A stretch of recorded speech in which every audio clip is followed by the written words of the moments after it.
আমি আজকে দুটো পেঁয়াজ নিয়েছি, পেঁয়াজটা ছাড়িয়ে নেব, নিয়ে ঝিরিঝিরি করে কেটে নিয়েছি। তার সাথে দুটো কাঁচা লঙ্কা নিয়েছি, লঙ্কাটা আমি ঝিরিঝিরি করে কেটে নিয়েছি।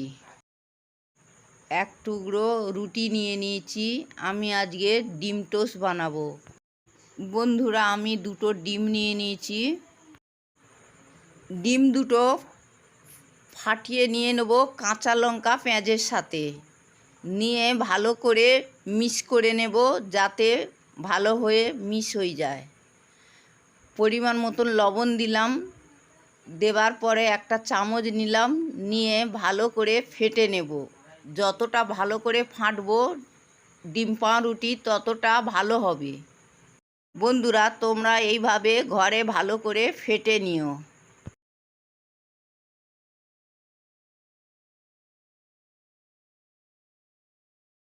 তাওয়াটা গ্যাসের মধ্যে বসালাম বন্ধুরা।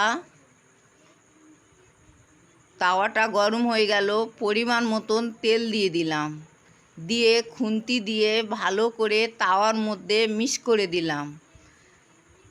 এবারে আমি পাউরুটিটা ডিমের মধ্যে ডুবিয়ে নিলাম, নিয়ে তেলের মধ্যে ছেড়ে দিলাম।